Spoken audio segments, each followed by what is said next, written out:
క్రీస్తు శ్రేష్టమైన నామమున మీ అందరికీ నా హృదయపూర్వక వందనాలు తెలియజేస్తున్న అందరికీ వందనాలు. సంతోషంగా ఉన్న వారందరూ కూడా రెండు చేతులు పైకెత్తి బిగ్గరగా స్తోత్రం చెల్లిద్దాం.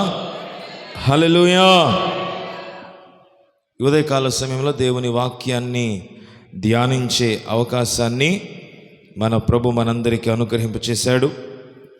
ఈ దేవుని యొక్క మాటల చేత మనమందరం కూడా బలపరచబడి దేవుని సన్నిధానంలో ఆయన మాటల చేత నూతనమైన శక్తిని, నూతనమైన బలాన్ని ఈ స్థలంలో మనం సంపాదించుకుని తిరిగి వెళదాం. మన బలహీనతలు, మన యొక్క పరిస్థితులు ఏవైనప్పటికీ దేవుని వాక్యం మన జీవితానికి ఆధారమై ఉన్నది. ఆయన వాక్యం విన్న తర్వాత శక్తిహీనులు బలం పొందుకునే విధంగా, శక్తిహీనమైన పరిస్థితులు, శక్తి లేని పరిస్థితులు, బలహీనమైన పరిస్థితులు, మానసికమైన కృంగిపోయిన పరిస్థితులు, కృంగుదలలో ఉన్న పరిస్థితులు సమస్తమును కూడా సరిచేయగలిగిన దేవుడు ఆయన మనతో ఉన్నాడు. 144వ కీర్తనలో రాయబడిన కొన్ని మాటలు చదువుకున్నాం కదా. దావీదు కీర్తన, నాకు ఆశ్రయదుర్గమగు యెహోవా సన్నుతింపబడును గాక. ఆయన నా చేతులకు యుద్ధమును, నా వ్రేళ్లకు పోరాటమును నేర్పువాడై ఉన్నాడు. ఆయన నాకు కృపానిధి, నా కోట, నా దుర్గము, నన్ను తప్పించువాడు, నా కేడము, నేను ఆశ్రయించువాడు. దేవునికి స్తోత్రం కలుగునుగాక. మొదటి చరణంలో రాయబడిన మాట చూస్తే ఏమనుంది? నాకు ఆశ్రయదుర్గమగు యెహోవా సన్నుతింపబడును గాక. ఆశ్రయదుర్గము, దావీదు భక్తుడు దేవుని చాలాసార్లు ఆశ్రయముగా చేసుకున్నాడు. తన జీవితానికి ప్రభు ఆశ్రయదుర్గముగా ఉండబట్టే అనేక శోధనలతో జయించాడు. అనేక శత్రు సంబంధమైన కార్యాలను కూడా జయించాడు. తన మీదకు లేచిన జనాంగము కావచ్చు, అలాగే యుద్ధములు కావచ్చు, వ్యతిరేకత కావచ్చు, శత్రు సంబంధమైన ప్రతి ఆలోచన, అపవాది సంబంధమైన ప్రతి ధోరణిని అతడు దేవుని శక్తి చేత జయించగలిగే అవకాశం దేవుడిచ్చాడు. అందుకంటాడు, నాకు ఆశ్రయదుర్గమగు యెహోవా సన్నుతింపబడును గాక. దేవుడు ఏం నేర్పుతున్నాడు చెప్తున్నాడు. నా చేతులకు యుద్ధము, నా వేళ్లకు పోరాటము నేర్పువాడై ఉన్నాడు. ఆయన నేర్పించే దేవుడు. ఆయన నాకు కృపానిధి, నా కోట, నా దుర్గము, నన్ను తప్పించువాడు. హల్లెలూయా. నా కేడెము, నేను ఆశ్రయించు వాడు. హల్లెలూయా. మీ తరపున ఓ 10 కాసులు బంగారం మీ వెనకమాల ఉందనుకుందాం. చాలా ఇబ్బందులు వచ్చాయి, డబ్బులన్నీ అయిపోయాయి. మీ దృష్టి దేని మీద ఉంటుంది చెప్పండి? బంగారం మీద ఉంటుంది. ఇప్పుడు ఈ 10 కాసుల్ని సొమ్ము చేసుకునో లేకపోతే మరొక చోటనో వడ్డీకి పెట్టో దాని ద్వారా కొంత రుణాన్ని తీసుకొని బయటకు వచ్చిన తర్వాత ఏమనిపిస్తుంది? నాకు ఈ 10 కాసులు బంగారం ఉండబట్టే కదా నేను ఈ రోజున బయటపడ్డాను. ఎవరిని కూడా చేయి చాపలేదు, ఎక్కడా అప్పు చేయకుండా నా సొత్తునే నేను ఆధారం చేసుకుని మొత్తం మీద బయటకు వచ్చాను. ఓకే, మరలా అప్పు తీర్చేశారు, మళ్ళీ మీ బంగారం మీకు వచ్చేసింది. మరలా ఏదో ఒక సమయాన్ని ఏదో ఒక కష్టం రాకపోదు, కానీ నాకు 10 కాసుల బంగారం ఉంది అనే మనసు ఉంటుందా ఉండదా? బైబిల్ ఏమంటుందో తెలుసా? నీ ఆశ్రయదుర్గము దేవుడే తప్ప నీ ఆస్తి కాదు. యోబు గ్రంథము 31:24 చదవండి. ఏమంటాడు అక్కడ? సువర్ణం అంటే ఏంటి చెప్పండి? బంగారము నాకు ఆధారము చేసుకునిన ఎడలను నా ఆశ్రయము నీవే అని మేలిమి బంగారముతో నేను చెప్పిన ఎడలను నా ఆస్తి గొప్పదని కానీ నా చేతికి విస్తారము సొత్తు దొరికినని కానీ అది నీ దగ్గర సొత్తు ఉంటే తప్పు కాదు, నీ దగ్గర బంగారం ఉంటే తప్పు కాదు. కానీ నీ సంతోషానికి కారణం నీ బంగారం అయితే, నీ సంతోషానికి కారణం ఒకవేళ నీ సొత్తు అయితే ఏమంటాడు చెప్పండి? సంతోషించిన ఎడలను అని చెప్పి ఇంకా అక్కడ ఆగలేదు, ఇంకా కంటిన్యూషన్ చేస్తున్నాడు. సూర్యుడు ప్రకాశించినప్పుడు నేను అతనినే గాని చంద్రుడు మిక్కిలి కాంతి కలిగి నడుచుచుండగా అతనినే గాని చూచి, ఎలాగంటండి? సీక్రెట్గా, అంటే మీకు కూడా తెలియదంట, రహస్యముగా హృదయం ప్రేరేపించబడిపోయి వారి తట్టు చూచి నా నోరు ముద్దు పెట్టిన ఎడలను పరముననున్న దేవుని దృష్టికి నేను, అది మ్యాటర్. ఈ పగటి వేళ, ఈ ఉదయకాల సమయంలో ఈ ఆరాధనలో ఆ ప్రస్తావన ఎందుకు తెచ్చాను అనంటే, విషయం ఇది, వేషధారిగా మనం ఉండడానికి వీలు లేదు. ప్రభు చెప్తున్నాడు, నీకు సొత్తు ఉండొచ్చుగాక, బంగారం ఉండొచ్చుగాక, నీ సంపాదన ఉండొచ్చుగాక, ఒకవేళ నీకు అది అక్కరలో నీకు సహాయముగా ఉండొచ్చుగాక, వాక్యం ఏమంటదంటే దానిని బట్టి నీవు సంతోషించే వ్యక్తివైతే, నాకు ఒక ఆధారం ఉంది, నాకు ఒక దిక్కుంది, నాకు ఒక అవకాశం ఉంది అనే ఆ సంతోషం నీ లోపల వస్తే ఇక దేవుడితో పనే ఉంది. దేవుడు ఎక్కడో పరలోకంలో ఉన్నాడు, అవసరం వచ్చినప్పుడు స్తోత్రం ప్రభువా. అందుకే ఈ గ్రంథంలో రాయబడిన మాట ఏంటంటే, అలాంటి పరిస్థితి కనుక వస్తే, అంటే రెండో సబ్జెక్ట్ కూడా ఇంకొకటి ఉంది. ఏంటంట, వర్షము ఎడతెరిపి లేకుండా వారం రోజులు వచ్చింది. నెక్స్ట్ ఉదయాన్నే చక్కగా ఇలాంటి ఎండ రాగానే రహస్యముగా కొంతమంది వాళ్ళకి తెలియకుండా అంటారంట, బా సూర్యుడా ఎంత మంచోడివి అని అంటారంట. అదే కదా రాయబడింది. ఇంకా చంద్రుడు మిక్కిలి కాంతి కలిగి నడుచుచుండగా అతనినే గాని చూచి నా హృదయమో రహస్యముగా ప్రేరేపబడి వారి తట్టు చూచి నా నోరు ముద్దు పెట్టిన ఎడలను అంటాడు. కరెంటు పోయింది, చాలాసేపు నుంచి ఎదురు చూస్తున్నారు, ఒకసారి గ్లైడింగ్, బా బా బా బా, అసలు ఎన్ని ముద్దులు పెడతారో కొంతమంది. అంటే ఇది అనుకోకుండా చాలామందికి ఏమైపోయింది, అలవాటు అయిపోయింది. ఎవరో ఒకసారి ఎవరో పెట్టుంటారు, అది పెద్ద మ్యాటరా? దాని గురించి కూడా బైబిల్లో ఉంటుందా? ఉందే. ప్రతి చిన్న విషయం కూడా దేవుడు తన వాక్యంలో రాశాడు. కీర్తనాకారుడు అంటాడు, నాకు ఆశ్రయ దుర్గము ఆయనే, నా చేతికి యుద్ధాన్ని నేర్పేవాడు ఆయనే, నా వేళ్లకు పోరాటమును, అంటే నీ చేతికున్న వేళ్లను కూడా నైపుణ్యంగా మార్చగలిగిన వాడు దేవుడే. కాబట్టి మన చేతి వేళ్ల మీదే దేవునికి అధికారము ఉంది. అంటే అర్థం ఏంటి? మన ప్రతి చర్య, మన ప్రతి పనిని ఆయన ఎరిగి ఉన్నాడు. ఒకవేళ అనుకోకుండా ఇక్కడ అన్నాడు కదా, రహస్యముగా నా హృదయము ప్రేరేపింపబడి. కొన్నిసార్లు మనుషులు కనుక మన హృదయాలు రహస్యంగా ప్రేరేపించబడతాయంట. అలాంటి ప్రేరేపణలన్నీ యేసు నామములో రద్దయిపోవునుగాక. ఎలా ప్రేరేపించబడతాయి? రహస్యముగా. ఈరోజు అట్లాంటి ప్రేరేపణలు ఏ ఒక్కరి జీవితంలో, ప్రతి క్రైస్తవ విశ్వాసుల జీవితంలో ఉండటానికి వీల్లేదు. రహస్యంగా నీ హృదయం ప్రేరేపించబడుతుందంటే నీ హృదయం ఇంకా దానికి ఏం వేయలేదు, కళ్ళెము వేయలే. ఇంకా ఓ గుర్రానికి దానికి కరెక్ట్గా గంత కట్టి చేతిలో, అతని చేతిలో కళ్ళెం కనుక లేకపోతే గుర్రమా దా యువతల గంట వస్తుందా? అది ఆవునా దూడనా వచ్చేదానికి? రెండు కాళ్ళు ఎత్తి ఒక తన్ని ఎగిరిపోద్ది. అంత మాత్రమే కాదు, కరెక్ట్గా మంచి గుర్రం సఫారీ చేయాలంటే, దాని మీద సవారీ వెళ్ళాలంటే దాని కళ్ళకి ఏం కట్టాలంట? అది అంటే అది సాధు చేయబడి నడిపించబడే వ్యక్తి చేతిలో దాని మూత ఉండాలి. దాని యొక్క బలమంతా అతని చేతిలో ఉండాలి. ఎటు కావాలంటే అటు తిప్పాలి, అప్పుడే అది గమ్యానికి వెళుతుంది.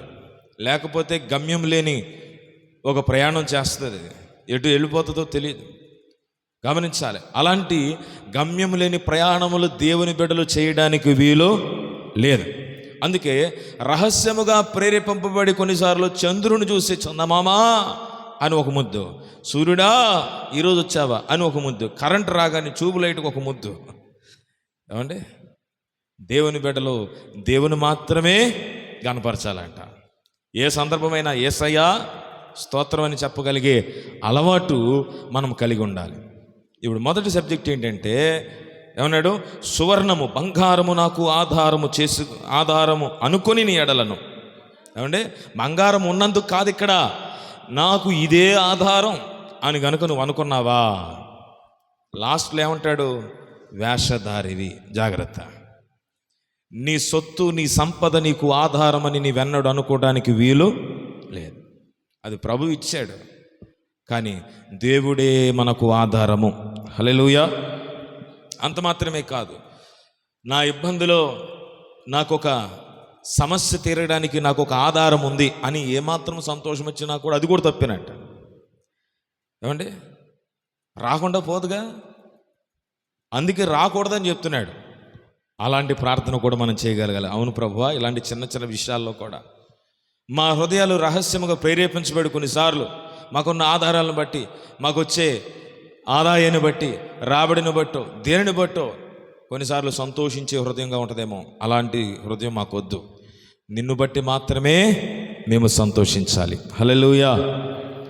నాదంటూ లోకాన ఏది లేదయ్యా, ఒకవేళ ఉందంటే నీవిచ్చినదే ప్రభువా, నీదే నీదే బ్రతుకంతా నీదే. హల్లెలూయా. బ్రతుకంతా ఆయనదేగా. మనకున్న సమస్తము సొత్తు కావచ్చు, ఏదైనా అది కేవలము దేవునిది మాత్రమే. అందుకే ఇక్కడ అంటాడు, నా ఆస్తి గొప్పదని కానీ, నా చేతికి విస్తారము సొత్తు దొరికినని కానీ సంతోషించిన ఎడల. జాగ్రత్త గుర్తుపెట్టుకోండి. నీకు ఒక పరిష్కారం దొరికినదని దానిని బట్టి నీ హృదయం సంతోషించడానికి వీల్లేదంటాడు. ఆ సొత్తును బట్టి, ఆ సంపదను బట్టి, ఆ హోదాను బట్టి నీవెన్నడూ కూడా దేవుని బిడ్డలు సంతోషించడానికి వీల్లేదు. నీ సంతోషం పరలోకమే కావాలి. నీ సంతోషము దేవుని సన్నిధి మాత్రమే కావాలి. నీ సంతోషము దేవుని సన్నిధిలో నీకు ఉన్న పవిత్రత కావాలి. ఒకవేళ నీకున్న బంగారపు గొలుసు కంటే నీకున్న పరిశుద్ధత, పవిత్రత, ప్రార్థన జీవితం, కన్నీటి అనుభవాలు, వాటి వలన వచ్చే సంతోషం కంటే కూడా ఈ సంతోషము ఎక్కువ అవ్వడానికి వీలు లేదు. ఎందుకంటే మనము నేరము చేసిన వారం అవుతాం ఖచ్చితంగా. వేషధారి అంటాడు కదా,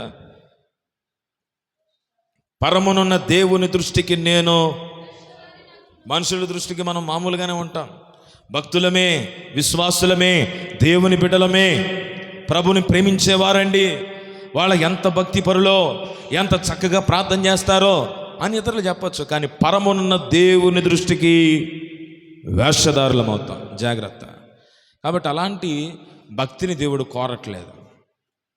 తెలియకపోతే ఇప్పటివరకు ఇబ్బంది ఏం లేదు, తెలిసిన తర్వాత ఇక మీద చేయడానికి వీల్లేదు. అంటే నీ హృదయం ఏమవ్వాలి ఇప్పుడు చెప్పండి? నీ హృదయం, నా హృదయం మన కంట్రోల్లోకి వచ్చేయాల, దానికి కళ్ళెం వెయ్యాల. హల్లెలూయా. ఒక ఇంటికి ప్రహరీ గోడ లేకపోతే ఏమండి ఏమవుతుంది? ఏ కుక్కైనా రావచ్చు, నక్కైనా రావచ్చు, గేదెలైనా రావచ్చు, శత్రువు రావచ్చు, దొంగోడు రావచ్చు.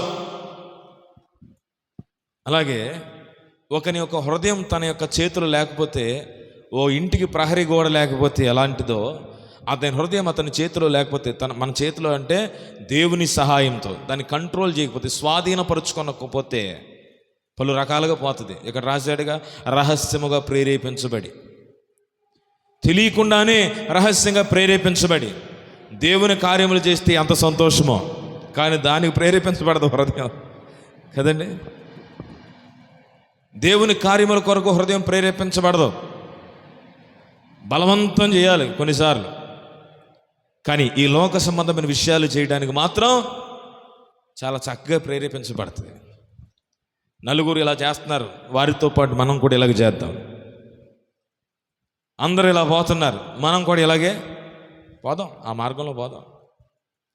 అంటే ఈ రహస్యముగా ప్రేరేపించబడి ఎటో తీసుకుని వెళ్తున్న నీ హృదయాన్ని నీవు ఆపి దాన్ని స్వాధీనపరుచుకొని దేవుని శక్తి చేత నీవు నింపబడాలి. ఎలాంటి పరిస్థితులు వచ్చినా దేవుడు నాకు ఆధారము తప్ప నాకు ఏదీ కాదు అని చెప్పగలగాలి. హల్లెలూయా. కాబట్టి దేవుని పాదముల చెంత ఈ ఉదయకాల సమయంలో నిజంగా ప్రభువే నీకు ఆధారమా? ఆయన నీకు ఆధారమై ఉంటే చాలా సంతోషం.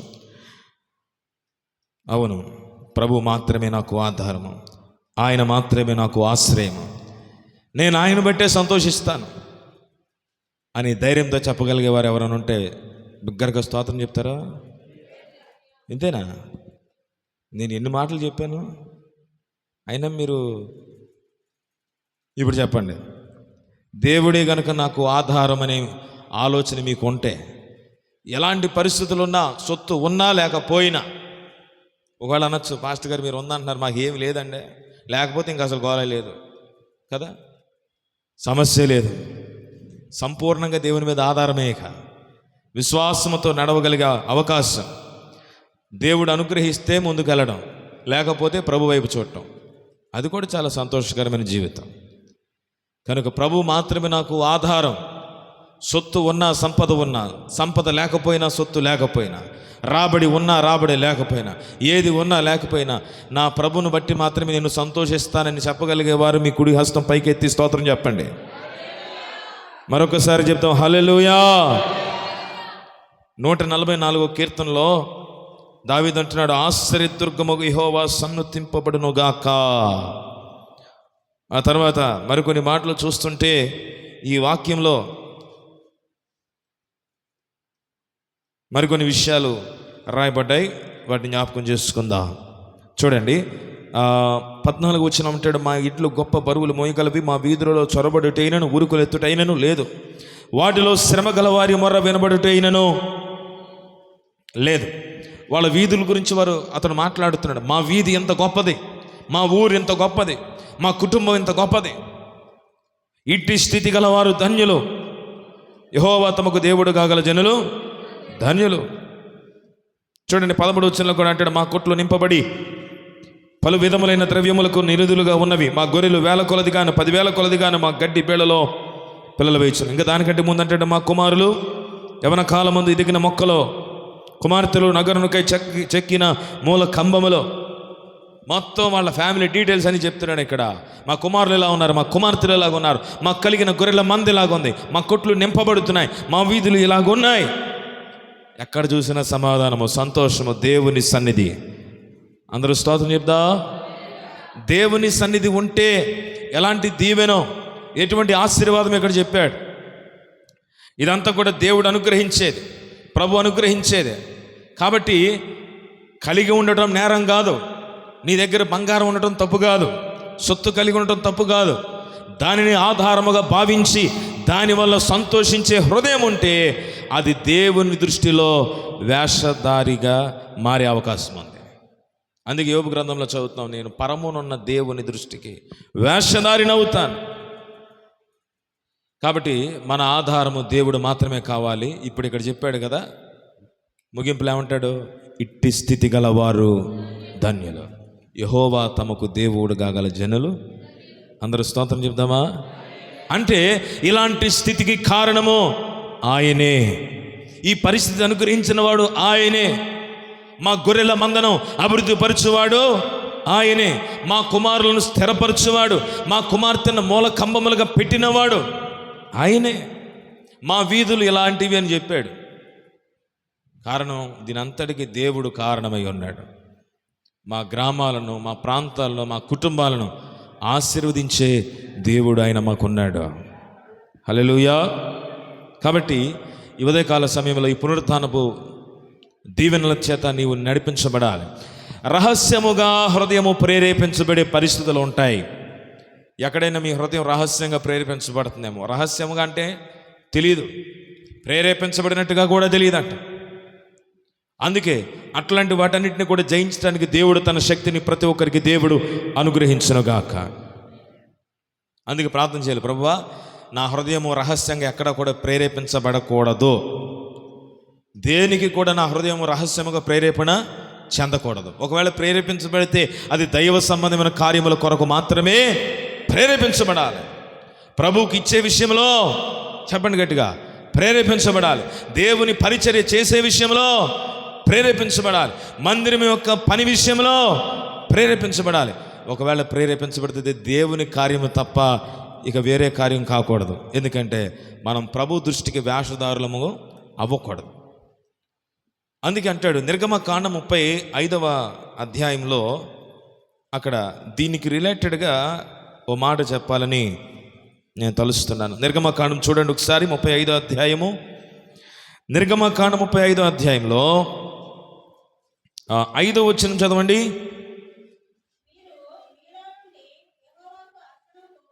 మీరు మీలో నుండి యెహోవాకు అర్పణను పోగు చేయుడి.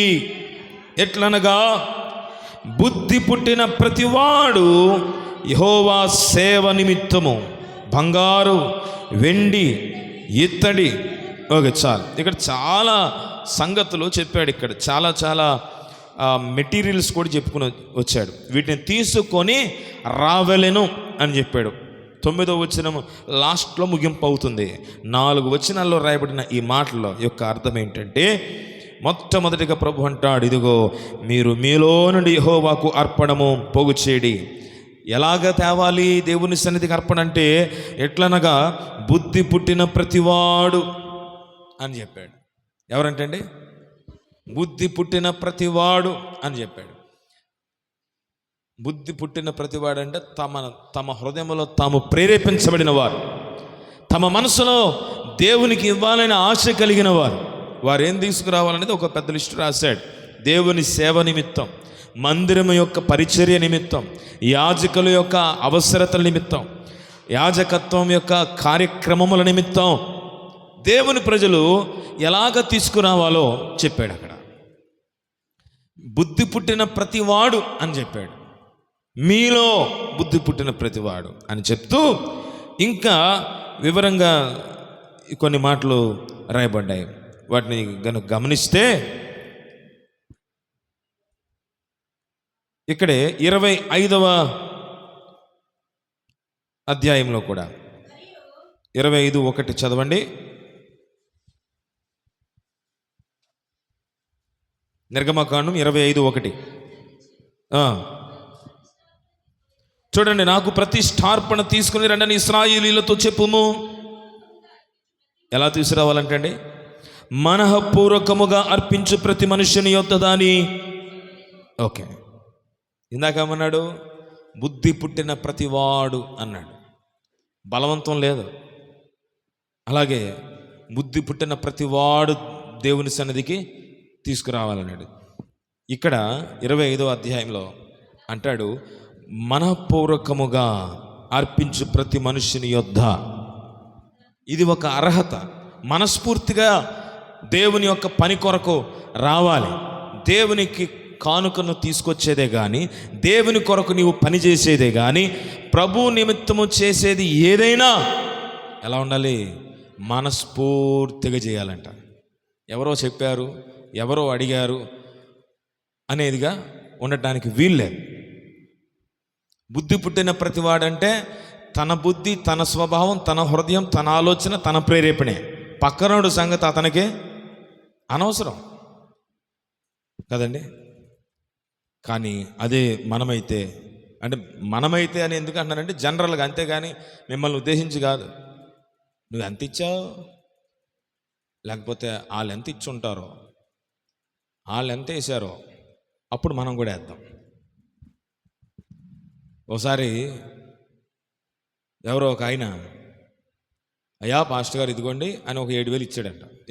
ఏదో మొత్తం మీద అవసరత నిమిత్తం. ఇంకొక సహోదరుడు వచ్చి ఆయన కూడా కవర్ ఇచ్చి 7,000 ₹1 బిళ్ళ అందులో వేసి ఇచ్చాడు. పాస్టర్ గారు ఏమనలేదు, తీసుకున్నాడు. కానీ పాస్టర్ గారు వాళ్ళ అబ్బాయి వెళ్ళాడంట ఎందుకు, అంకుల్ గారు రూపాయి ఎందుకు ఇచ్చారు అని అడిగాడంట. ఏం లేదురా, ఏంటి ఒక మెట్టు కొంచెం పైన ఉండాలి. ఎంత మెట్టు? ₹1 మెట్టు. మనసు సంతృప్తి. ఆడికంటే ₹1 నేను ఎక్కువ ఇచ్చాను. నిజంగా చెప్పండి, దేవుడు ఇష్టపడతాడా? ఆ రూపాయలు ఇది చేసేది ఏం లేదు, కానీ అతని మనసు ఎలాగుందంటే అతనికంటే నేను ఎక్కువ ఇచ్చాను, లేదా రూపాయి అయినా చాలు, అతని కంటే నేను ఎక్కువ ఉండాలి. అంటే ఇక్కడ అతిశయముతో దేవుని సన్నిధికి తీసుకొచ్చి అర్పణ. ఇక్కడ ఏం లేవు. బుద్ధి పుట్టినోడు తీసుకురండి, మనస్ఫూర్తిగా తీసుకురండి. అప్పుడు దానివల్ల మీకు ప్రయోజనం తప్ప ఎవరో చెప్పారు, వాళ్ళు చెప్పారు, వీళ్ళు చెప్పారు, అతనికంటే ఎక్కువ ఇవ్వాలి, ఇతను ఎంత ఇచ్చాడు, అతను ఎంత ఇచ్చాడు, వాళ్ళు ఎంత ఇస్తారు, ఈ ఆలోచన దేవుని దగ్గర ఎన్నడూ కూడా విశ్వాసులైన వారికి ఉండకూడదు. అంటే దేవుని కొరకు వాడబడాలని ఆశ, ప్రభు కొరకు ఇవ్వాలనే తపన కావాలని దేవుడు కోరుతున్నాడు. ఇవ్వమని చెప్పాడు, వద్దని చెప్పాడా? తీసుకురమ్మని చెప్పాడు. ఎలా తీసుకురమ్మన్నాడు? నీ లోపల ఏదైతే మనసు వచ్చిందో ఆ ప్రకారంగా చేసే, అంతే. ఇంకా మళ్ళీ ఇంకొక ఆలోచన వద్దన్నాడు. దేవుని కొరకు, దేవుని పని కొరకు. జాగ్రత్త గమనించండి. మందిరములో దేవుని యొక్క పని కొరకు, మందిరం యొక్క పని కొరకు, మందిరములో దేవుని యొక్క పని జరిగించేవారముగా కూడా దేవుని సన్నిధిలో ప్రభు కొరకు నడిపించబడాలి. ప్రభు కొరకు మనం ఇవ్వగలిగేవి 3 సంగతులు మీకు అందరికీ తెలుసు. ఏంటవి? శరీరం దేవుడిచ్చాడు. ఈ శరీరాన్నే దేవుని పని కొరకు ఉపయోగించి బలము, నీ శక్తి, నీ శ్రమ, నీ కష్టం దేవునికి ఇవ్వాలి. అది ఏ విధంగా అయినా కావచ్చు. సువార్త పని కొరకు కావచ్చు, భోజన కార్యక్రమాల కొరకు కావచ్చు, మందిరం ఊడ్చే పని కావచ్చు, మందిరము దులిపే పని కావచ్చు. నీ శరీరం దేవుని కొరకు ప్రయాసపడాలి. చెప్పండి. రెండవది ఏంటి? మన సమయం. దేవుడు మనకిచ్చిన సమయం మనది కాదు, ఆయనదే. కాబట్టి సమయంలో నుండి దేవునికి మన సమయము అనేది ఏదైతే ఉందో ఆ సమయం నుండి దేవుని కొరకు కొంత ఖర్చు పెట్టాలి. మన శరీరం యొక్క బలం ఖర్చు పెట్టాలి. మూడవదిగా, మనకిచ్చిన ధనము అది మనది కాదు, దేవునిదే. మనం బ్రతకడానికి, మనం జీవించడానికి దేవుడిచ్చాడు. దానిలో నుండి దేవునికి మనం ఖర్చు పెట్టాలి. అయితే వీటిలో ఎక్కడ కూడా మనం ఇవ్వాలిగా, తప్పదుగా అనే మనసు ఎప్పుడు ఉండకూడదంట. ఏమన్నాడు ఇక్కడ? బుద్ధి పుట్టిన ప్రతివాడు మనపూర్వకంగా ఇచ్చేవారమై, మనపూర్వకంగా దేవుని పని కొరకు పనిచేసేవారమై మనం ఉండాలని దేవుడు కోరుతున్నాడు. దేవునికి మహిమ కలుగునుగాక. దగ్గరగా స్తోత్రం చెప్దామా? హల్లెలూయా. దేవుని పని చేయటానికి ఎంతమంది ఆసక్తి కలిగి ఉన్నారు? 3 విషయాలు ఇవ్వాలని చెప్పాను. ఎంతమంది 3 విషయాలు ఇస్తున్నారు? మీ శరీరం దేవుని కొరకు ఏమైనా ఖర్చు పెడుతున్నారా? మీ శరీరం యొక్క బలాన్ని, శక్తిని. అంటే పెద్దగా భూజం పడతలేదు కదండి. ఒకవేళ పట్టిన మనోళ్ళు ఉన్నారు కదా, వాళ్ళు వచ్చి చీపుతో అలా అందేసుకుంటున్నారు, నీళ్లు పోసి కడిగేస్తున్నారు, శనివారం పూట అయిపోతుంది. కాబట్టి మా పని మేము చూసుకుంటున్నాం అనుకోకుండా మందిరము కొరకు నీ శరీరం కష్టపడాలి, అంతే. ఏం చేయాలి అప్పుడు? చెప్పండి. బూజు దొలపటమేనా? మందిరంలోకి వచ్చి అవసరమైతే ఒక రోజు, ఓ పూట, ఒక గంట, ఒక అరగంట, ఏదో ఒకటి అలాగా 4 చీపుర్లు వేసి పక్కన పడేసి, మనకు చక్కగా కార్పెట్లు ఉన్నాయి, ఒక కార్పెట్ వేసుకొని, అయ్యా నీకు వందనాన్ని, ఒక అరగంట ప్రార్థన చేసి వెళ్ళిపోండి చాలు. ఓ పావుగంట ప్రార్థన చేసుకుని వెళ్ళిపోండి. మందిరానికి వచ్చి దర్శించుకుని వెళ్ళారా లేదా? అది కావాలి. ఆదివారమే కాదు, ఆదివారం అందరం సమాజంగా కూడుకుంటున్నాం, ఆరాధిస్తున్నాం, వాక్యమును వింటున్నాం, వెళుతున్నాం దేవుని పని కొరకు. అప్పుడు ఇక్కడ ఒకసారి చూడండి. ఇదే కనుక నా ఇల్లు అయితే ఇక్కడ ఏముండాలని కోరుకుంటాను?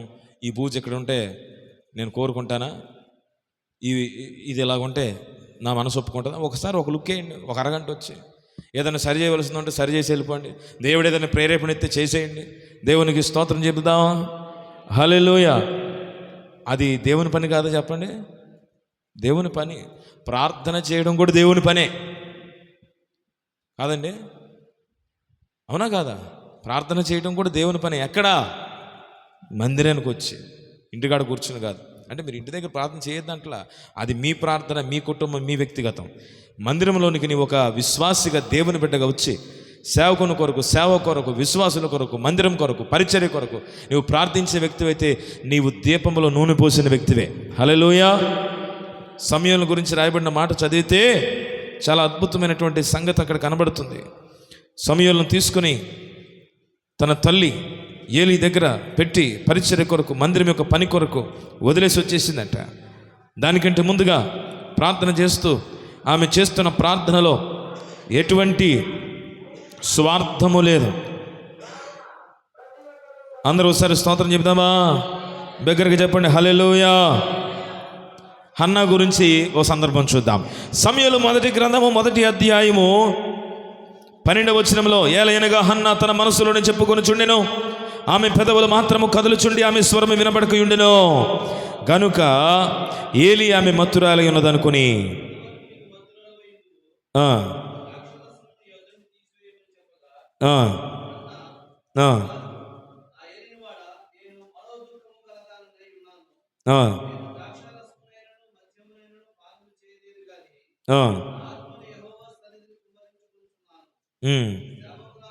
చాలండి. ఇక్కడ ఆమె ఒక ప్రార్థన చేసింది. సమూయేలు మొదటి గ్రంథం 1వ అధ్యాయంలో 11వ వచనంలో ఆమె ప్రార్థన కనబడుతుంది. ఏం ప్రార్థన చేసింది? అయా, నీ సేవకురాలని నాకు కలిగి ఉన్న శ్రమను చూచి నీ సేవకులని నన్ను మరొక జ్ఞాపకం చేసుకొని నాకు మగపిల్లను దయచేసిన ఎడల వాని తల మీదకి క్షౌరపు కత్తి ఎన్నటికి రానియక వాడు బ్రతుకు దినములన్నిటను నేను వానికి యెహోవాగు నీకు చాలండి. ఎవరికి అప్పగిస్తానంది? దేవునికి అప్పగిస్తానని మొక్కుబడి చేసింది. ముందే డీల్ చేసుకుంది. నువ్వు నాకు కుమారుడు, నువ్వు నేను నీకు వదిలేస్తాను అంతే, నా దగ్గర పెట్టుకోను, కనడం వరకే నా పని, కన్న తర్వాత వాడు నీ కొరకే పరిచర్య చేయాలి. ఓ చక్కటి తీర్మానం తీసుకుంది. ఎవరు?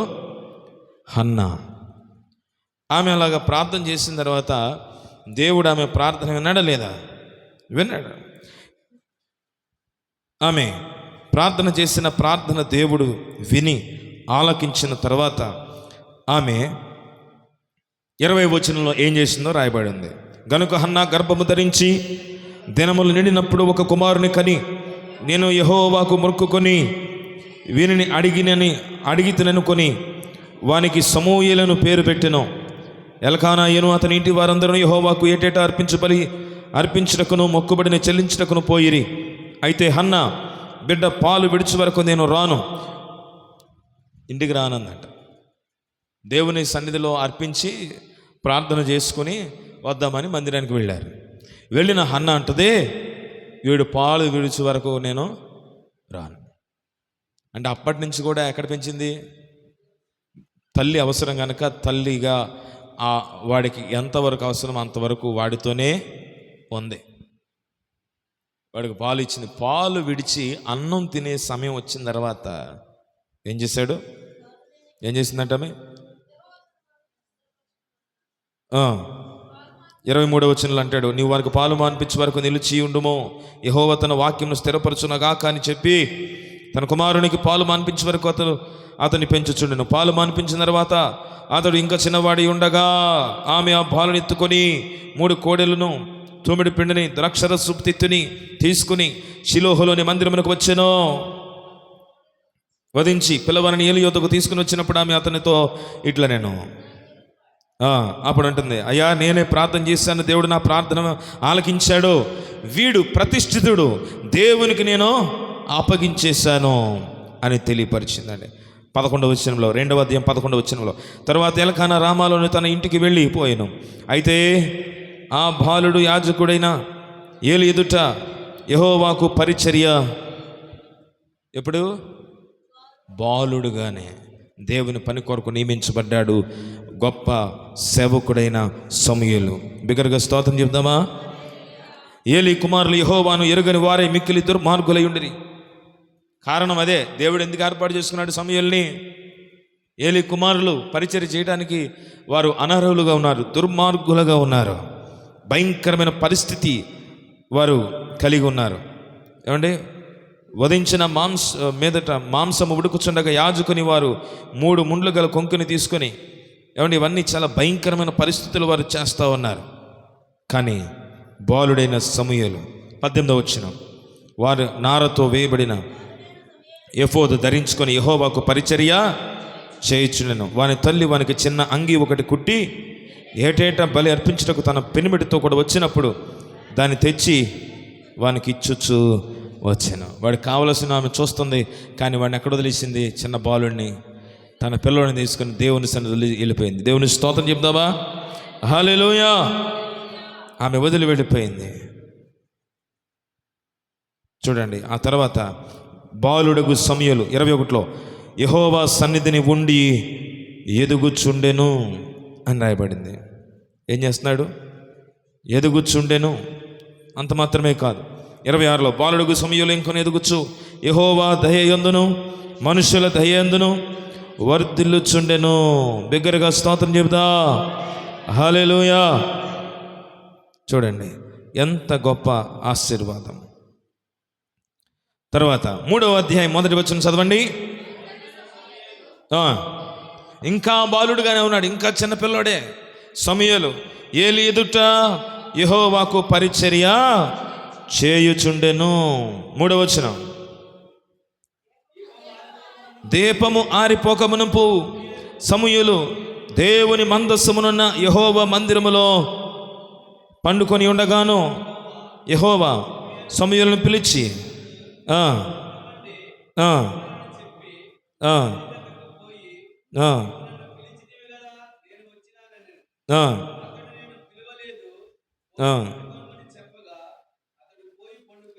అవును.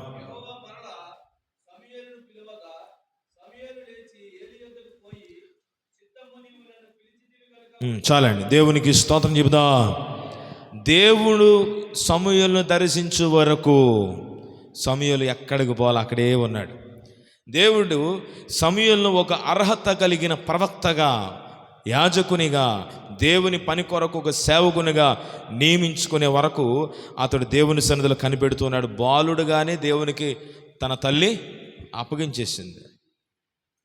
దేవుని కొరకు ఇవ్వడం అంటే అది ఏమండి, తన సంతానం, తన వారసుడు, తన కుమారుడు దేవుని పని కొరకు నియమించేసింది.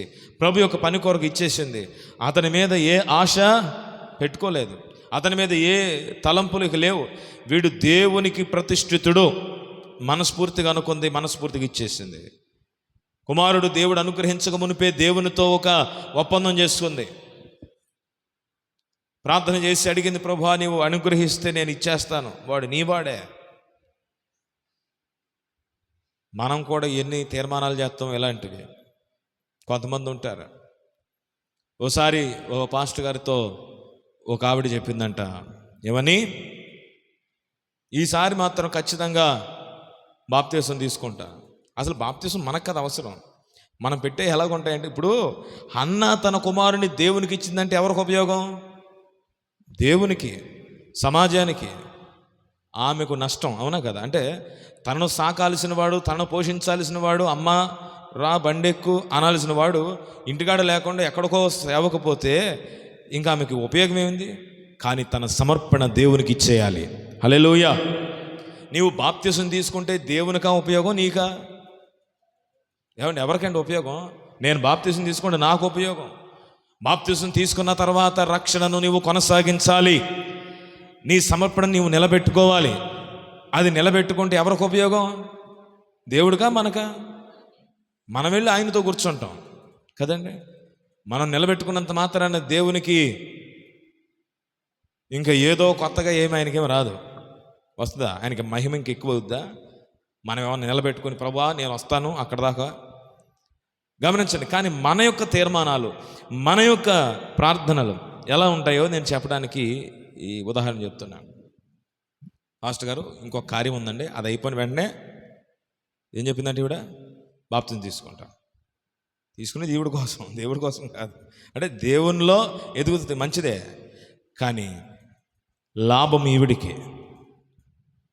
మొత్తం మీద సమయం గడుస్తూ ఉంది. అమ్మాయికి పెళ్లి చేయాలందంట, అయిపోయింది. ఇల్లు కట్టాలందంట, అయిపోయింది. మరి అన్నీ అయిపోయిన తర్వాత ఏముంటాయి? కొంచెం అక్కడక్కడ ఉంటాయి కదా, అవి కూడా క్లియర్ అయిపోయాక వెంటనే బాప్తిసం తీసుకుంటాం. ఇంకా బలంగా ప్రార్థన చేస్తున్నాడు పాస్టర్ గారు, అయ్యా ఎలాగైనా సరే ఈవిడ అప్పులన్నీ కూడా తొందరగా తీరిపోవాలి, ఎందుకంటే బాప్తిసానికి లింక్ పెట్టింది కనుక. అయిపోయింది, అప్పులు కూడా తీరిపోయినాయి. అప్పులు కూడా తీరిపోయిన తర్వాత ఈవిడ ఇంకా ఆలోచిస్తుంది, ఏమని, ఇంకా ఏం చెప్తే బాగుంటుందని ఆలోచిస్తుంది అనమాట. అన్నీ క్లియర్ అయిపోయిన తర్వాత ఏం చెప్తుంది ఇంకా? అప్పుడు ఈవిడ అంటదంట, అమ్మాయికి ఆల్రెడీ పిల్ల పుట్టింది కదా, ఆ పిల్ల ఇప్పుడిప్పుడే పెద్దదవుతుంది, ఓ ఫంక్షన్ ఉంది, అది అయిపోయిన వెంటనే బాప్తిజం తీసుకుంటాం. అది కూడా అయిపోయి అనుకోకుండా ఈవిడ, మీ అందరికి అర్థమవుతుందా? ఇప్పుడు పరలోకం డోర్ దగ్గరికి వెళ్ళిపోయిందంట ఈవిడ. యేసయ్యా తలుపు తిత్తవా, వచ్చేస్తాను లోపలికి. ఇప్పుడు ప్రభు అంటున్నాడు ఏమని, అసలు నువ్వు ఎందుకు వచ్చావమ్మా, నువ్వు ఎవరు అసలు? అదేంటి ప్రభువా అలాగంటావు? అసలు నీకు నాకు ఏమన్నా గ్యాప్ ఏమన్నా ఉందా? అసలు బాప్తిసం తీసుకోలేదని పేరే కానీ ఏ ఆదివారం అన్నా మానేనా, ఏ ప్రార్థన అయినా మానేనా? అసలు పాస్టర్ గారికి ఎంత సహకారంగా ఉంటాను, మందిరంలో అందరితో ఎంత చక్కగా ఉంటాను, అవన్నీ తెలుసు కదా. ఒక్కడ బాప్తిసం ఒకటే కదా. ఏదో రకంగా ఈసారి కానిచ్చే. మరి నేనేం చేయను, నాకు సమయం కుదరలేదు. తీసేసుకుందాం అనుకున్నా కానీ కుదరలేదు. ఇలా కుదరదో, నువ్వు బాప్తిసం తీసుకుంటేనే నీకు ఇక్కడ ప్రవేశం అని ఎంత చెప్పినా ఈవిడెంట్లా పట్టు వదలని ఇక అట్లా ఒక రిక్వెస్ట్ కోరిందంట ఈవిడ. ఏమని, ఓసారి మా భూప్రపంచానికి పోయి వెంటనే బాప్తిసం తీసుకుని వచ్చేస్తాను. అలాంటిది ఏమైనా ఉంటే ఎవరాదా? మన ఆలోచనలో అసలు మన ప్రార్థనలు ఎంత గొప్పగా ఉంటాయో. యేసయ్య దగ్గరికి వెళ్ళిన తర్వాత ఈమె అడుగుతుందంట, ఇంకా పోరాడుతుంది. ఇదిగో సిలువలో నువ్వు ఉన్నప్పుడు నీ పక్కన ఉన్న ఆయన బాప్తిసం పొందాడేంటి, మరి ఆయన చేసుకుంటాను వాగ్దానం చేసావుగా. అతనికి అవకాశం లేదు కనుక మరి నాకు కూడా అవకాశం లేదు. ఎన్నిసార్లు చెప్పాడు సేవకుడు, ఎన్నిసార్లు నీవు వాక్యంలో నుండి గద్దించబడ్డావు, అయినా ఇంకా నీవు ఎప్పుడూ కూడా అవకాశం ఇవ్వలేదు. నీకు ఎన్నో అవకాశాలు ఇచ్చాను అని అంటే ఈవిడ ఈనేలాగా లేదు. అన్నీ కాదు కానీ కాసేపు నన్ను వదులు, నేను వెంటనే అలా వెళ్ళి బాప్తిజం తీసుకుని వచ్చేస్తాను. సరే కానిమ్మన్నాడంట దేవుడు కూడా. యేసయ్య కూడా ఈవిడ బాధపడలేక హల్లెలూయా, ఇది కథ కాబట్టి కానిమ్మన్నాడు. నిజంగా వద్దా? ఒకవేళ అలాగా జరిగితే ఎలా ఉండదో కూడా చూడండి. నిజంగా కనుక ఒకవేళ భూమి మీదకి పంపించాడు అనుకుందాం, ఇక్కడ ఏంటి సీను మీరు చెప్పండి? ఇక్కడ ఏంటి సీను? ఈవిడ వచ్చేసి బాప్తిసం తీసుకుంటాను ఎవరికైనా తెలుసా? ఎవరు తెలుసు? పెట్టి ఆల్రెడీ ఆర్డర్ ఇచ్చేసారు, వచ్చేసింది, పొడిగొట్టేశారు, మొత్తం బూడిదలాగా పౌడర్ పూసేశారు, ఉప్పు వేసేసారు, గుడ్లు కప్పేశారు, మొత్తం రకరకాలుగా చేసేసి మొత్తం మీద అందరూ వచ్చారు. ఇంకెవరిని చూడాల్సిన వాళ్ళు ఉంటారు, రండమ్మా చిన్న ప్రార్థన చేసి తీసుకెళ్ళిపోదాం అని పాస్టర్ గారుగా చెప్తున్నారు. ఈయన ఒకసారిగా ఈవిడికి ఊపిరి వచ్చింది. ఎందుకంటే దేవుడు అవకాశం ఇచ్చాడు కదా. ఒక తన్ను తంతే ఆ గ్లాస్ ఆ పైన ఉన్నదంతా కూడా ఎగిరి అవతల పడిపోయింది. ఇప్పుడు ఎలాగుంటుందో ఒకసారి మీరు ఆలోచించాలి. చెప్పండి, పట్టుకుంటారా ఆవిడ్ని? అసలు ఎందుకుంటారు? చచ్చిపోయినావిడ ఈవిడ బతకటం ఏంటి? ఈవిడ ఏదో ప్రేతాత్మై ఉంటుందని చెప్పి ఎవడకాడు పరుగిక ఒక్కడు అంటారు లేడు అక్కడ. మరి ఆ పాస్టర్ గారు కూడా పాపం ఏమో ఎందుకులే అని చెప్పి ఆయన కూడా పక్కకు పోయాడంట. ఎవరు లేరు. ఈవిడేంటి ఇప్పుడు ఈవిడికి బాప్తిసం ఇవ్వాలి, ఈవిడ మొహం అంతా పౌడర్ వేస్తుంది, ఈవిడంతా చాలా విచిత్రంగా ఉంది. ఇప్పుడు అలాగే పరుగులాడుతుంది, ఎందుకంటే సమయం లేదు. బాప్తిసం తీసుకుంటే ముందు ప్రభు దగ్గరికి వెళ్ళిపోవచ్చు, అక్కడికి పరిగెడుతుంది. ఇక్కడ అయితే దేవుడు ప్రభు చెప్పాడంట, నీకు ఎక్కువ సమయం లేదు, నువ్వు అలా వెళ్ళటం, బాప్తిసం పొందటం, రావడమే. వెళ్ళు. ఎవరి దగ్గరికి పోయినా అయ్యా అయ్యా అయ్యా అయ్యా పాస్టర్ గారు ఎక్కడున్నారు, ఒకసారి నాకు బాప్తిసం ఇచ్చేత నేను వెళ్ళిపోతాను, ఆడు పారిపోతున్నాడు. ఎందుకంటే దయ్యం వచ్చేసింది కదా. ఎవరి దగ్గరికి పోయినా ఎవరు ఉండట్లేదు. ఈలోపు సమయం కాస్త అయిపోయింది. ఏమండి, బ్రతికినంత కాలం ఈవిడికి సమయం లేదు, కానీ పరలోకం వెళ్ళిపోయంట. అయ్యా ఒక్క మారు నేను వెళ్ళి మళ్ళీ బాప్తిసం తీసుకుని వస్తానంటే, ఇది కథ కనుక ఒకవేళ పంపించుంటే ఎలా ఉంటుందని చెప్తున్నా. జరుగుతుందండి, జాగ్రత్త గమనించండి. అందుకే యెహోవా మీకు దొరుకు కాలమునందే ఆయన వేడుకోనండి. ఆయన సమీపించిన కాలం, ఆయన దాటి వెళ్ళక మునుపే అన్న ప్రార్థన చేసి దేవుడికి ఇచ్చేసింది. అంతే, తన కుమారుని ఇచ్చేసింది, తన వారసుని ఇచ్చేసింది, తన సర్వస్వం ప్రభు చేతికి ఇచ్చేసింది. ఇవ్వడం అంటే ఆ ఎగ్జాంపుల్గా చెప్పుకోవచ్చు అనమాట. దేవుని పని కొరకు హల్లెలూయా. బాలుడై ఉండగానే దీపము దగ్గర నిలబడి ఉన్నాడు. దేవుడు మాట్లాడుతుంటున్నాడు, అయ్యా నీ దాసుడు వినుచున్నాడు, చిత్తగించుము. మొదట అర్థం కాల దేవుడు మాట్లాడితే ఏం చేయాలో, ఎందుకంటే వాడికి కనీస జ్ఞానం కూడా లేని చిన్న పిల్లవాడు. అప్పుడే దేవుడు ఎంచుకున్నాడు. అంత గొప్ప సమర్పణ చేసిన హన్నా. జాగ్రత్త గమనించాలి, మనస్ఫూర్తిగా దేవునికి ఇచ్చే విషయంలో మనం కూడా అలాంటి స్వభావం కలిగిన వారమై ఉన్నామా? మొదటి దినవృత్తాంతాల్లో 29వ అధ్యాయము 17వ వచనం. మొదటి దినవృత్తాంతములు 29:17 చదవండి. నా దేవా, నీవు హృదయ పరిశోధన చేయుచు యథార్థవంతుల యందు ఇష్టపడుచున్నావని నేను ఎరుగుదును. నేనైతే యథార్థ హృదయము గలవాడనై ఇవన్నీ మనపూర్వకంగా ఇచ్చి ఉన్నాను.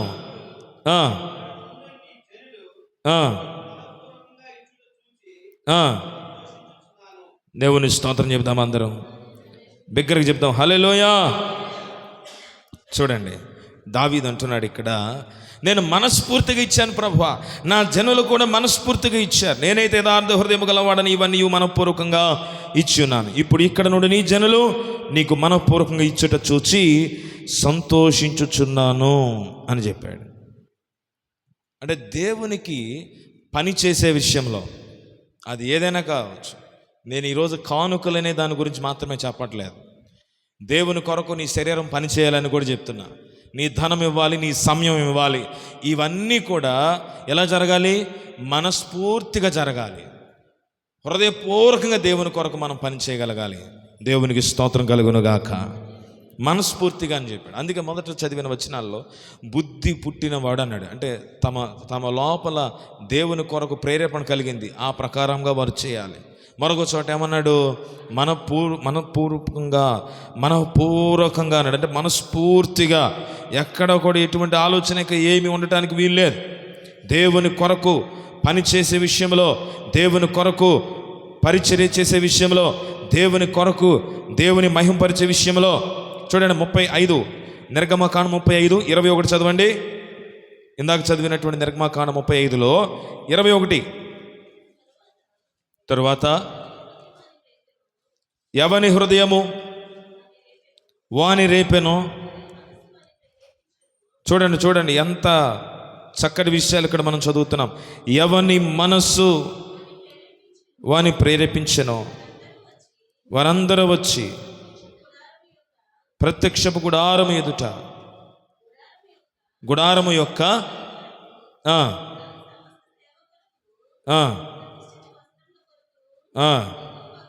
చూడండి, ఎవని మనస్సు అని ప్రేరేపించెనో వారందరూ వచ్చి అన్నాడు. తర్వాత 22లో అంటాడు, పురుషులు కానీ ఎవరెవరి హృదయములు వారిని ప్రేరేపించెనో.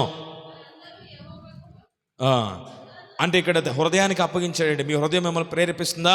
దేవుని పని చేయండి, దేవునికి ఇది తీసుకురండి, దేవుని పని కొరకు ఇలా కష్టపడండి అనే మాటలు ఇక్కడ మనం చదువుతున్నాం. 29 కూడా చూడండి. మోషే చెవులని యెహోవా ఆజ్ఞాపించిన పనులన్నిటికీ కొరకు ఇశ్రాయేలు పురుషులేమి స్త్రీలేమి తెచ్చుటకు ఎవరి హృదయంలో వారిని ప్రేరేపించెనో మనపూర్వకంగా యెహోవాకు అర్పణములను. ఎవరు పడితే వాళ్ళు ఎలా తెచ్చారంట? మనస్ఫూర్తిగా తీసుకుని వచ్చారు. మనఃపూర్వకంగా ప్రభు సన్నిధికి అర్పణలు తీసుకుని వచ్చారట. బిగ్గరగా స్తోత్రం చెప్దా. తేవాలి అన్నాడు, తెచ్చారు అని కూడా చదువుతున్నాం కదండి. అంటే దేవుని మాట ప్రకారముగా వాళ్ళు చేశారు. హల్లెలూయా. ప్రభు యొక్క మాట ప్రకారంగా వాళ్ళు జీవించారు. దేవుని మాటకు మించి ఇంకొకటి ఏది చేయాల. వారు దేవుని మాటను శిరసావహించారు. ప్రభు యొక్క మాటకు వారు తలొగ్గారు. అయ్యా నీ మాట ప్రకారం మేము చేస్తాం అని మనస్ఫూర్తిగా వారి ప్రేరేపణ ఏదైతే ఉందో దానికి వేరే ఆలోచనకి ఏది లేదు. దేవుని కొరకు నీవు ఏం చేయాలి, ప్రభు కొరకు ఏ పని చేయాలి చెప్పాను కదా ఇందాక.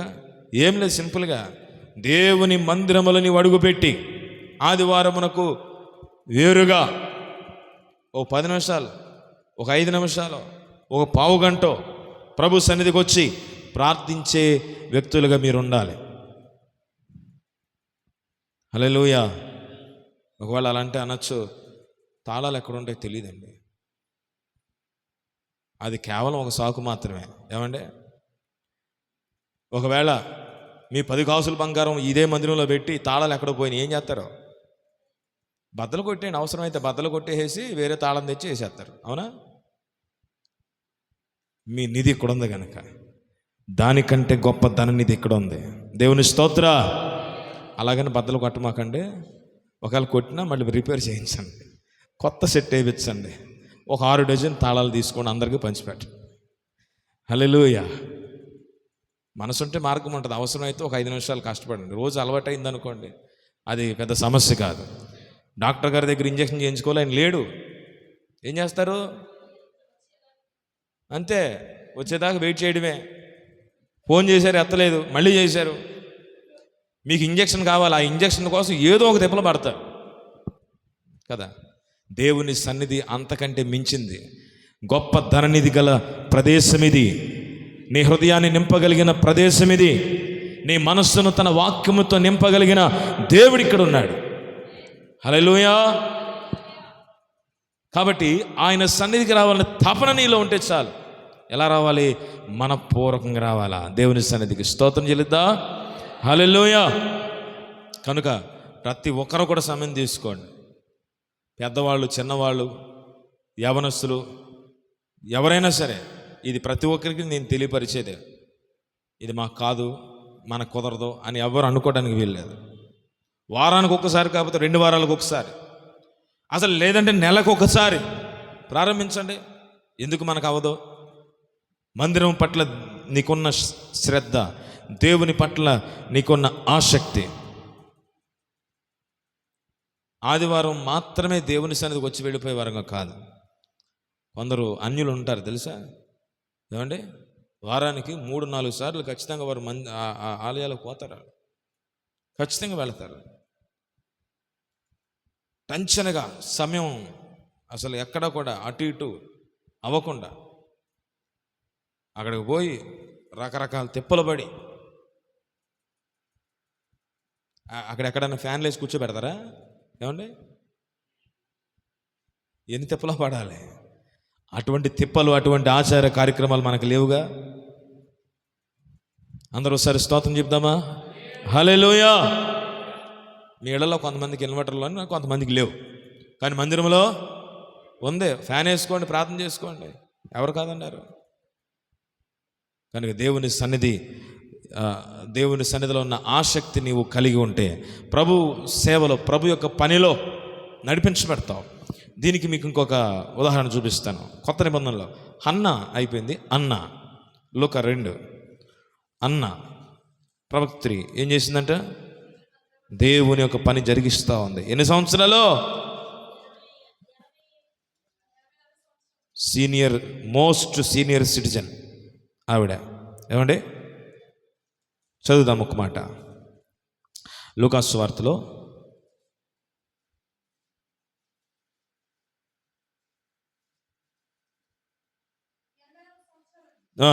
చదవండి అన్నమాట.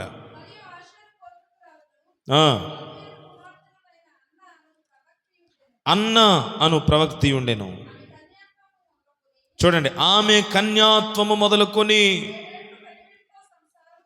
7 ఏండ్లు పెనిమిడితో సంసారము చేసి బహుకాలము గడిచినదై.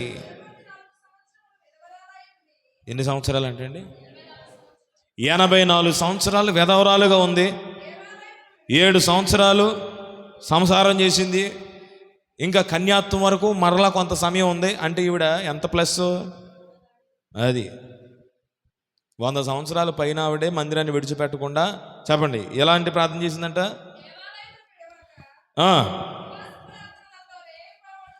ఉపవాస ప్రార్థనలతో రేయింబవళ్ళు. అది ప్రార్థన చేయటం. చెప్పండి, ఏంటి చెప్పాలా? ప్రార్థన చేయటం ఏంటి చెప్పండి అందరూ. ప్రార్థన చేయడం సేవ అనండి అందరూ ఒకసారి. ప్రార్థన చేయడం సేవ చేయడమే. ఎవరు కాదన్నారు? మిమ్మల్ని వేరే చోటకి ప్రయాణం చేసి వెళ్ళండి, ఇంకా ఏదో చేయండి, అది చేయండి అని చెప్పట్ల. మందిరానికి వచ్చి మందిరము కొరకు, కుటుంబాల కొరకు, పరిచర్య కొరకు 5 నిమిషాలు ప్రార్థన చేయండి. మీరు సేవ చేసిన ప్రజలు అవుతారు. హల్లెలూయా. ఈమె రేయింబవళ్ళు ఉపవాసం ఉండి దేవుని సన్నిధిలో ప్రార్థన చేస్తుంది. ప్రభు సన్నిధికి వచ్చి తన హృదయాన్ని కుమ్మరిస్తుంది. తన ప్రజల కొరకు ప్రార్థన చేస్తుంది. రక్షణ కలగని వారి కొరకు ప్రార్థన చేస్తుంది. దేవుని యొక్క రాజ్యం యొక్క సువార్త అనేక మందికి వెదజల్లబడాలని ప్రార్థన చేస్తుంది. 5 నిమిషాలు కాదు, రేయింబవళ్ళు చేస్తుంది. రేయింబవళ్ళు మనకి సాధ్యం కాదు కనుక నేనేం చెప్తున్నానంటే, కనీసం 5 నిమిషాలు 10 నిమిషాలు వచ్చి ప్రార్థన చేయండి. ఏమన్నా రాయబడింది? ప్రార్థన, ఆ మాట చదవండి మళ్ళీ ఒకసారి. ఉపవాస ప్రార్థనలు రేయింబవళ్ళు సేవ చేయుచు. ఏమంటే ప్రార్థన అనేది ఓ పరిచర్య, అవునా కాదా? అవునన్న వారు గట్టిగా స్తోత్రం చెప్పండి. హల్లెలూయా. ప్రార్థన అనేది ఒక పరిచర్య.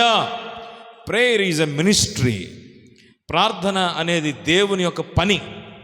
నీవు ఇతరుల కొరకు మొరపెట్టడం, ప్రభు యొక్క రాజ్యం యొక్క స్వార్థ పని కొరకు ప్రార్థన చేయటం. మీరు అనుకోవచ్చు, ఇతరుల కోసం ఏం ప్రార్థన చేస్తాం, మా బాధలు ఎన్నున్నాయి తెలుసా మీకు? అసలు మీ బాధ గురించి కాదు, లోకంలో ఉన్న శ్రమల కొరకు, సంఘంలో ఉన్న పరిస్థితుల కొరకు ప్రార్థన చేయండి. మీ బాధ గురించి మానేయండి. మీ బాధలు ఒక్కొక్కటి తిరగపోతే నన్ను అడగండి. మందిరానికి వచ్చి నేను చెప్పేది ఇది. మందిరమునకు వచ్చి ప్రార్థన చేసి సేవ కొరకు, పరిచర్య కొరకు, గ్రామం కొరకు దేవుడు మీలో అనుగ్రహించే ప్రేరేపణను బట్టి ప్రార్థన చేయండి. అయ్యా నా కొరకు, నా అనే వాటి కొరకు నేను ప్రార్థన చేయను. ఏటి కొరకు ప్రార్థన చేయాలో నీవు ప్రేరేపణ ఇవ్వని కొద్ది నిమిషాలు మీరు ధ్యానం చేయండి, వాక్యం చదవండి. దేవుడు ఖచ్చితంగా నీకు నేర్పిస్తాడు అని ప్రార్థన చేయటం. హల్లెలూయా. నీవు అడగవలసిన వాటిని ఆయన తెలియపరుస్తాడు. ఇంకొకటి, ఏవైతే నీ అవసరతలు ఉన్నాయో, ఏవైతే నీ వ్యక్తిగత శ్రమలు ఉన్నాయో, నీ అనారోగ్య బాధలు ఉన్నాయో, లేకపోతే ఆర్థిక పరిస్థితులు ఉన్నాయో, ఇంకా కుటుంబంలో ఏ పరిస్థితులు ఉన్నా వాటన్నిటినీ నా ప్రభు ఒక్కొక్కటి ఆయన చేసుకుంటూ వెళతాడు అంతే. ఎందుకని? నీవు ప్రార్థన పరిచర్యలో ఉన్నావు, ఆయన నీ పని చేసేవాడుగా ఉన్నాడు. దేవుని స్తోత్ర. హల్లెలూయా. అలాంటి అనుభవంలోనికి రావాలని నేను మనస్ఫూర్తిగా ప్రతి ఒక్కరిని కూడా కోరుతున్నాను. హన్నా సమూయేలుని దేవునికి ఇచ్చేసింది. ఆమెకి ఇవ్వడానికి ఏం లేదు, వృద్ధురాలు. కానీ ఏం చేసింది? తన జీవితాన్ని ప్రభు కొరకు ప్రాణాధారముగా, తన ప్రాణార్పణముగా పోయబడి దేవుని సన్నిధిలో ఉపవాసం ఉండి ప్రార్థన చేస్తుంది. ఎంత పెద్ద వయసు ముసలావిడికే ఉపవాసం ఉండి ప్రార్థన చేసే అవకాశం కలిగింది. నేను ఇంకా మిమ్మల్ని ఉపవాసం ఉండి ప్రార్థన చేయమని కూడా అడగట్లా. ఏమండి? హల్లెలూయా. ఇంకా వీలైతే భోజనానికి ముందు వచ్చి ప్రార్థన చేసి తర్వాత ఇంటికి వెళ్ళి భోజనం చేయండి, ఇబ్బంది లేదు. కొన్నిసార్లు ఉపవాసము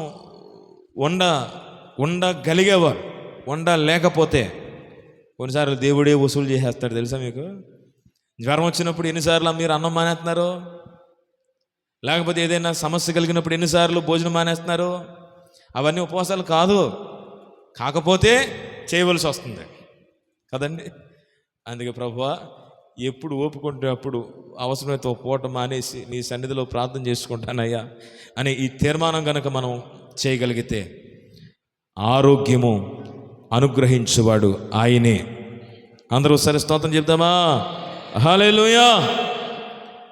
ఆయన ఆరోగ్య ప్రదాత, కావలసిన బలమునిచ్చేవాడు, శక్తినిచ్చేవాడు. నీ బలహీనతల సహితము దేవునికి నీవు అందుబాటులో ఉండగలిగే వ్యక్తివైతే దేవుడు నిన్ను వాడుకుంటాడు, తన బలముతో నింపుతాడు, తన శక్తితో నింపుతాడు. నీ మనస్సు, నీ హృదయం దేవునికి అంకితం కావాలి. రహస్యముగా ప్రేరేపించబడే కారణాలు చాలా ఉన్నాయి, ఇందాక చదివాం. నీ హృదయం రహస్యముగా ప్రేరేపించబడే పరిస్థితులు అవన్నీ కూడా నీకు దూరమైపోవాలి. దేవుని కొరకు మాత్రమే నీ హృదయము ప్రేరేపించబడను గాక. దైవ కార్యముల కొరకు మాత్రమే నీ హృదయం ప్రేరేపించబడను గాక.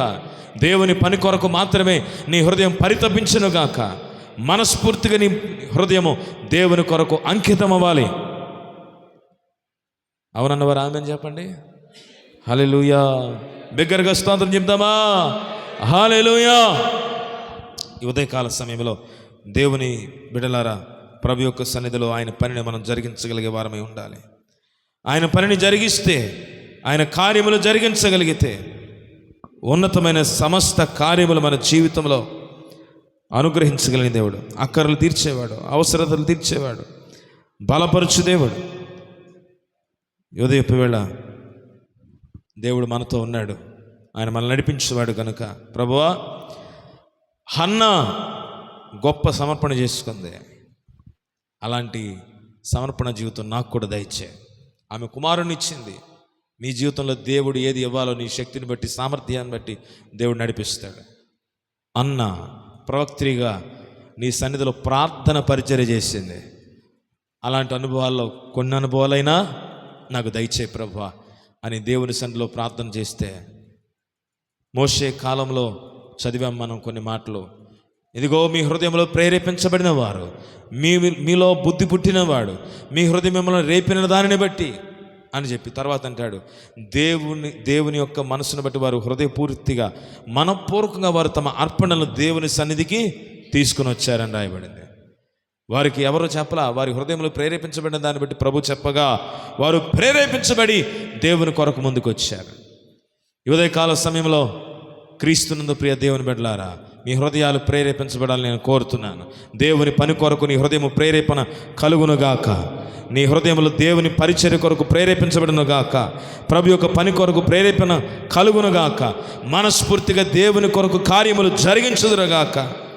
ప్రార్థన చేద్దాం. ప్రతి ఒక్కరము కలిసి దేవుని పాదముల చెంత ప్రార్థన చేయండి. ప్రతి ఒక్కరము కలిసి మన లోపాలు ఏవైతే ఉన్నాయో, మన లోపల దేవుని వ్యతిరేకమైన ఆలోచనలు ఏవైతే ఉన్నాయో అవన్నీ కూడా రద్దయిపోవాలి. అయ్యా, నీ పని జరిగించుటకు సహాయం చేయండి అయ్యా. తండ్రి, మీ కొందనాలు. ప్రార్థన ఒక చక్కటి పరిచర్య. అలాంటి పరిచర్య చేసే మనస్సు నాకు దయచే ప్రభువా. ప్రార్థన పరిచర్య చేసే మనస్సు నాకు దయచే ప్రభువా. ఓ మంచి భక్తుడైన సమూయేలును తన తల్లి సమర్పించింది. దేవాన్ని పని కొరకు, మందిరం యొక్క పని కొరకు, దేవాలయంలో సేవ చేయించు అతడు కొనసాగటానికి కారణమైంది. ఈ ఉదయకాల సమయంలో నేను కూడా నీ పని చేయాలని కోరుతున్నానని మీ హృదయంలో దేవుడు మీకు ఇచ్చిన ప్రేరేపణ బట్టి ప్రార్థన చేయండి. ప్రభువా, నీ పని నేను చేయాలి. నా ధనము, నా బలము, నా సమయము నీ కొరకు నేను ఖర్చు పెట్టాలని కోరుకుంటున్నాను. ఎలాగ చేయాలో నాకు నేర్పించు. ఎలాగ నేను నీ పని జరిగించాలో నాకు నేర్పించాయా, నన్ను నడిపించాయా. ప్రార్థన చేయగలిగితే ఆయన నిన్ను వాడుకుంటాడు, నిన్ను బలపరుస్తాడు. అందరం కలిసి స్వరమెత్తి స్తోత్రాలు చెబుతాము. హల్లెలూయా, హల్లెలూయా, హల్లెలూయా, హల్లెలూయా, హల్లెలూయా, హల్లెలూయా. దేవునికి వ్యతిరేకమైన ప్రతి ఆలోచన కూడా కొట్టివేయబడి ప్రభు కొరకు మనం అడుగులు వేద్దాం. దేవుని కృపచేత మనం నడిపించబడదాం. ప్రేరేపణ కలిగిన వారు ఒకరు చిన్న ప్రార్థన, క్లుప్తమైన ప్రార్థన చేయండి వాక్యాన్ని ఆధారం చేసుకుని. Thank you Jesus. స్తోత్రాలు.